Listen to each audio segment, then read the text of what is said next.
नमस्ते। नीरवनाद में आप सबका स्वागत है। आज हम कबीर निरंजन न्यारा रे शीर्षक से संत कबीर के मन पर दोहे सुन रहे हैं।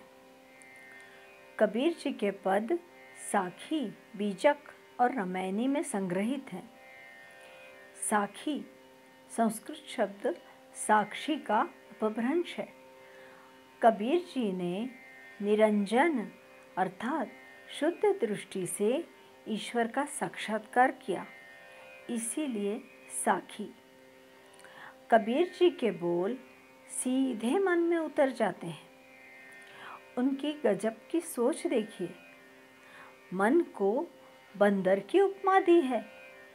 कहते हैं बाजीगर का बांदरा, बाजीगर का बांदरा, ऐसा जीव मन के साथ नाना नाच दिखाए के राख्यो अपने साथ। यानी मन को मदारी का बंदर कह रहे हैं। जब हम छोटे थे तो एक मदारी दो बंदरों को लेकर आता था। डुगडुगी की आवाज़ सुनते ही कॉपी किताबें छोड़कर बंदर का खेल देखने भाग जाया करते थे। वहाँ बंदरिया थी रानी और बंदर था राजा। उनका रूठना मनाना, नौलख का हार पहनकर बंदरिया का खुश हो जाना मज़ा आ जाता था। तो वैसे ही कबीर जी उदाहरण देकर समझा रहे हैं कि मन रूपी बंदर के नाना तरह के नाच देखकर जीव मोहित हो जाता है। यानी मन की इच्छाएं और तमाम तरह के आकर्षण पूरे करने में ही हमारी जिंदगी व्यतीत हो जाती है और मन जीव को अपने वश में कर लेता है। एक और दोहे में सुमेरु पर्वत का उदाहरण दे रहे हैं।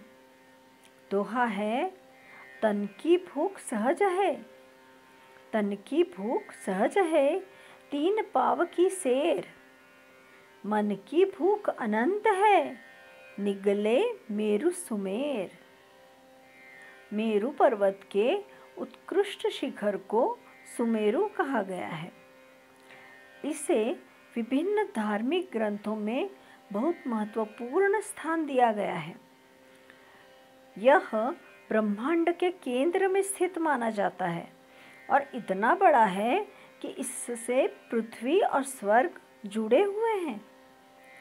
देखिए, हमारी रीढ़ की हड्डी भी शरीर का अत्यंत महत्वपूर्ण हिस्सा है, जिसे मेरुदंड कहा जाता है।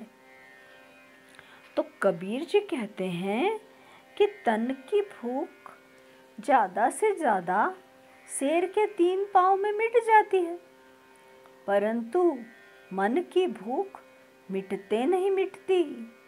मन खा खा कर अघाता ही नहीं। सुमेरु पर्वत का मेरु भी यानी सबसे बड़ा पर्वत भी मन की भूख मिटाने में नाकाफी है। मनुष्य अपने मन की सुमेरु पर्वत जितनी इच्छाओं की पूर्ति करने की कोशिश में ताउम्र लगा ही रहता है। अब अगले दोहे में कहते हैं, कबीर तन पंछी भया, जहाँ मन तहाँ उड़ी जाए। कबीर तन पंछी भया, जहाँ मन तहाँ उड़ी जाए। जो जैसी संगति करे सो तैसे फल खाए। अब तन को पक्षी की उपमा देते हैं। जहाँ जाने का मन करता है, पीछे पीछे तन भी पक्षी की तरह उड़कर वहाँ पहुँच जाता है। देखिए, सुबह सुबह पोहा कचौड़ी खाने का मन होता है तो इंदौरी दोपहिया उठाकर या कदम साहब की बग्गी से तन को दुकान तक पहुंचा ही देता है। अब अगर मन किसी अच्छी जगह पहुंचे तो पक्षी मीठे फल, अमृत रूपी फल खाएगा, और अगर मन किसी गलत जगह जाएगा बुरे मार्ग पर चलेगा तो पक्षी को कड़वे फल, विषमय फल खाने पड़ेंगे। इसीलिए मन को हमेशा अच्छी संगत में रखना चाहिए। अब सहज रूप से सिद्धि प्राप्त करने की कुंजी बताते हैं। देखिए, दोहा है, तन को जोगी सब करे, तन को जोगी सब करे, मन को बिरलो कोय, सब सिद्धि सहजे पाइजे, जे मन जोगी होय। हम सब विभिन्न व्रतों का पालन करते हैं जो ज़्यादातर शरीर को नियंत्रण में रखने के लिए ही होते हैं। शरीर नियंत्रण में है और मन बुरी बातों में संलिप्त है तो सिद्धि प्राप्त नहीं होगी। और अगर मन में ही जोग बसा लिया, मन को ही नियंत्रित कर लिया, क्या सही है और क्या गलत यह मन ने ही समझ लिया, तो मन इधर उधर की फालतू इच्छाओं की पूर्ति करता हुआ नहीं भटकेगा। मन की विरक्ति तन की विरक्ति से ज़्यादा कठिन है, क्योंकि मन अत्यंत वेगवान है।